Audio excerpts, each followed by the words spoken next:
Hi there, it's Derek, your life improvement coach. In this video series, we're going to talk about how you can get healthier in 30 days. Now, I'm not going to make any outrageous claims like you're going to lose 30 pounds in 30 days or you're going to get ripped abs in 30 days, so nothing crazy like that. I simply want to talk about how we can help you improve your life by improving your physical health, all within a 30-day time span. Now, that may be a little misleading because for the first week, for the first 7 days, I want you to do just one thing and one thing only, and this is pre-work before the 30 days even starts. So the one thing that I want you to change is I want you to track your food. So I don't want you to change what you're eating, when you're eating, how much you're eating. I don't want you to change your exercise habits. So if you're already exercising, continue to do that. If you're not already exercising, just continue to do that. Don't exercise. I just want you to do your normal thing. So if your normal thing is to sit around, watch TV all night, that's fine. Just go ahead and do that. If your normal thing is to binge on Netflix shows all weekend long and eat Cheetos on the couch, that's fine. Just go ahead and do that. But simply track your food. Now, there are quite a few reasons why I want you to track your food, because I have a feeling that you're going to be amazed at how much you eat, how many calories you eat, the kinds of food that you eat, the kinds of food that you don't eat, and the amount of time that you spend eating, and the amount of times that you eat throughout the day. Another thing that you may realize is that you eat unconsciously. And this is really bad because you're not even thinking about it. So there's a few reasons why that's bad. One is because if you don't think about it, you really don't need to be eating. It's just you're eating out of habit. You also may forget to track that food. And again, this goes back to why I say, let's do only one thing at a time. So let's focus on you tracking your food. Because if you're eating unconsciously and trying to do other things as well, you may totally forget the entire time to track certain meals. And I want you to make sure that you track everything that you eat.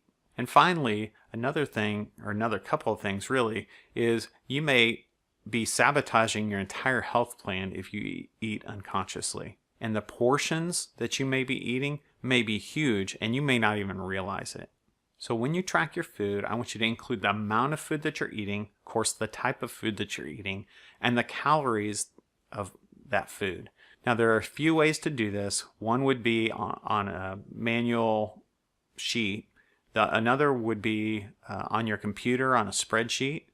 And the third way, which I think is the most convenient, is through some type of website or application that allows you to put in what you eat and it will tell you the amount of calories. And I just think that's easiest because otherwise you're going to be looking at all these websites to try to figure out how many calories you ate of a certain thing when you could just be entering it into a calorie counting type website or a calorie counting type app.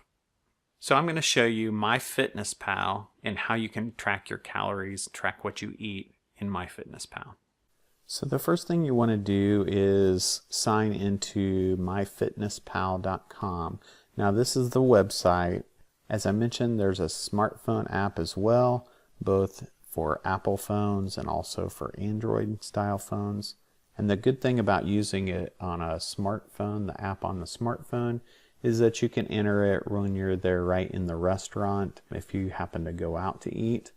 So that's one huge benefit of having it as an app on your phone. Of course, you can have both as well. So you can have it on your laptop through the website and also through the smartphone app. So now you do have to set up an account. So that's one downside if you're concerned about privacy issues, is you do have to set up an account with MyFitnessPal. Now, as you can see right here, my daily summary here, I haven't entered anything yet. So let's go ahead and enter some food here.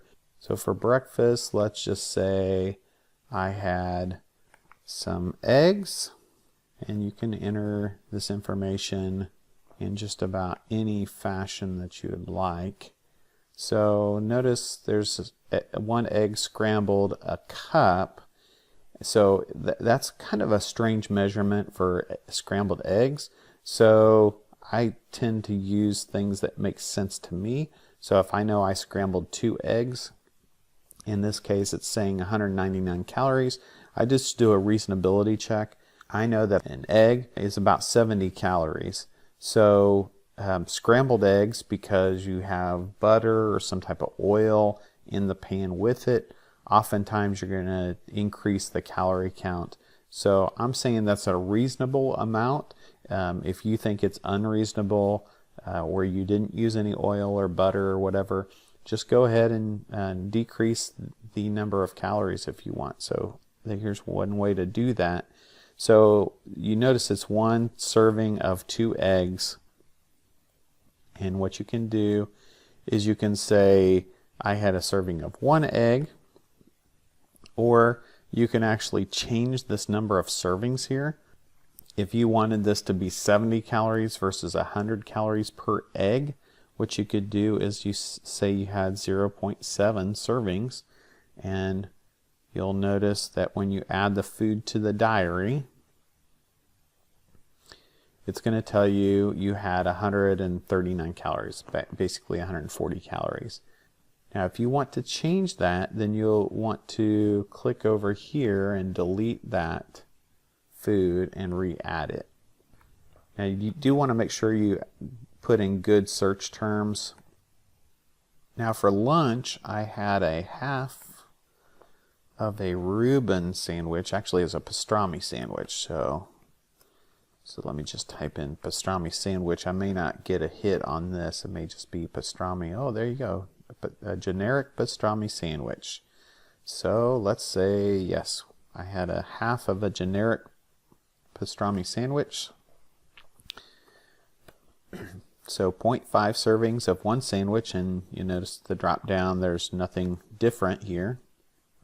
So I'm just going to say add food to diary.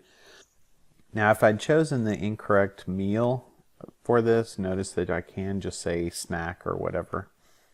I'm going to say add food to diary, and then it's up there. Now I did have a snack also. I had one of those cheese and peanut butter cracker snacks. So I'm going to, and I think it was Lance brand. So that's important too. If you know the brand name of what you're eating, go ahead and enter that as well. So Lance cheese, peanut butter. Let me just do a search on this, see if that pops up. And there you go. And I did notice that they were 220 calories. I believe they might have been 240, but I'm going to say 220 is close enough. And add food to diary. And that was a snack. Yeah, and it shows up under snacks. So as you can see, what I've got here is it shows my total number of calories, and notice also it shows me some breakdown of carbs, fat, protein, sodium. Now some of those numbers aren't going to be totally 100% correct. You'll notice over here the generic pastrami sandwich says 0 sodium. Well, I know pastrami has a ton of sodium in it, but that's okay. As your life improvement coach, I'm not really concerned, to focus on sodium. So unless your doctor told you to focus on sodium, I'm not going to focus on it. But if your doctor did tell you to focus on it, you might want to make sure that that sodium count is as accurate as possible. So you may want to go in there and choose a different option as far as the amount of sodium on a pastrami sandwich. But so that's all I'm looking for you to do. Just track your food. Now, if you had some chocolate milk for breakfast, or you had a soda for lunch, make sure you enter that as well. So I'm looking at total calories, including any drinks. I don't happen to consume a lot of drinks that have calories, so either I drink diet soda or I'll be drinking water for the most part. So if I do have something that has calories in it, I will keep track of that. If you are drinking sugared soda, if you're drinking coffee with cream and sugar, make sure you put that in here. Obviously, if you're drinking milk or chocolate milk, you would want to make sure you put that in there. Fruit juices as well. So again, For this first week, all you're doing is tracking your food. I don't want you to change your eating habits. I don't want you to change your exercise habits. Just simply track your food. So focus on that for this first week of pre-work. Remember, this 30 days hasn't started yet. The 30 days is going to start after this week is over.